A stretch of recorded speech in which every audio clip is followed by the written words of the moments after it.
I am Mike, and this is Bubble Worship. It's Remembrance Day this week, so called because this is the day to remember. We remember what it costs to have peace, and the people that paid that price for you and for me to live in peace. I'm standing by my local memorial. It's a place to remember locals who served and died in the name of peace. These names, written here, and all the way around, are real people. Young men, mostly, who were killed in battle. But memorials have come to mean more than just remembering the chaps that are written here. They help us to remember everyone who has served and paid a price for our peace over the last century. Many of us have grown up in peaceful places, in peaceful times. So I do think it's important that every year we have at least one day to remember how very valuable peace is. My wife always remembers what a difference war and peace makes, because her grandma was saved from the Holocaust. She's going to tell us all about that story right now. Hey, I'm Antonia and I'm here today at the Beacon in Tunbridge Wells to tell you about the story of my Umi, Lily Rosenberg. Lily lived in Halberstadt in Germany in the 1930s. Her family were Jewish. She lived with her mum, her dad and her brother Werner. Now, unfortunately at that time the Nazis came to power and they didn't treat Jewish people very well. In fact, they weren't very nice to them at all. Lily even had school children throw stones at her when she was 6 years old. One day, Ernst, Lily's father, was taken from their house in the night and he disappeared for 5 weeks. When he came back, he was very thin and he'd obviously had a very difficult time. This was a point where Lily's parents started to feel scared and they started to work out how they could leave Germany. Lily was able to take the Kindertransport to England. This was a special escape train and it took German refugee Jewish children to Britain. So one day Lily took her suitcase and her doll horse. She said goodbye to her parents and her brother at the platform and she got on the train. Now as she waved goodbye to her parents, she had no idea that this was going to be the last time that she ever saw them. The Holocaust started soon after this. This was a time where 6 million Jewish people were murdered. Lily came over to England on the Kindertransport and she lived with my great-grandparents to start with, and then she moved here to the Beacon. Eventually, Lily made her way over to the United States with her brother and she made a whole new life there and had a family.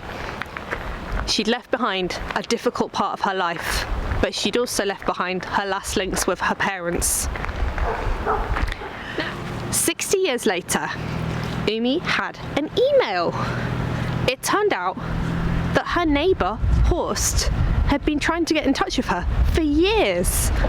His dad had looked after Umi's parents' belongings for all of this time. They'd given him their silverware and Umi's mum's paintings. Umi had never thought she would see these things again, and all of a sudden somebody from her past was saying that he had them ready for her. Now, to start with, when Umi got this phone call, she said, "I don't even know someone called Horst." But then she remembered the name of her doll that she'd taken on the Kindertransport with her. He was Horst.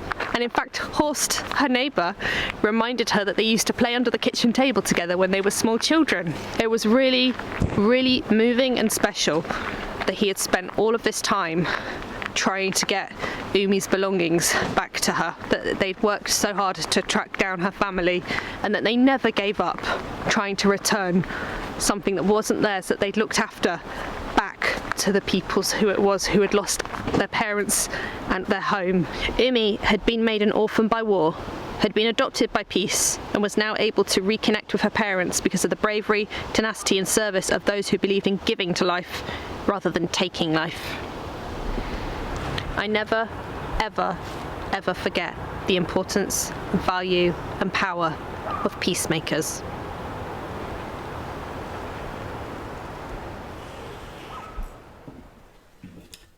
Thanks, Antonia. I actually got to meet Lily before she passed away, aged over 90.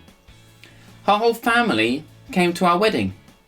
There is such a strong family love there that comes from great acts of peace against great trouble. 2,000 years ago, Jesus was talking with his closest followers, and he said this: "Love each other as I have loved you. Greater love has no one than this, to lay down one's life for one's friends. And you are my friends, if you follow these words." We often think about love as cuddles and kisses and romance and giggles and other really gross, disgusting stuff like that. But there are other kinds of love as well. For example, there's the love of your friends or your family. There's the love of the right thing. The greatest expression of those loves, Jesus said, was to put them first. So much so that you might be willing to serve and sacrifice everything for those people or that cause. And of course, it's quite famously known that Jesus did sacrifice everything for his followers. Indeed, Christians believe that it was for everyone, even you and me. I don't know any of the chaps mentioned on the memorial, neither do you. Nevertheless, Remembrance is a very special day to remember what they and so many others have sacrificed and did for you and for me. The very great price they paid for us to live in peace.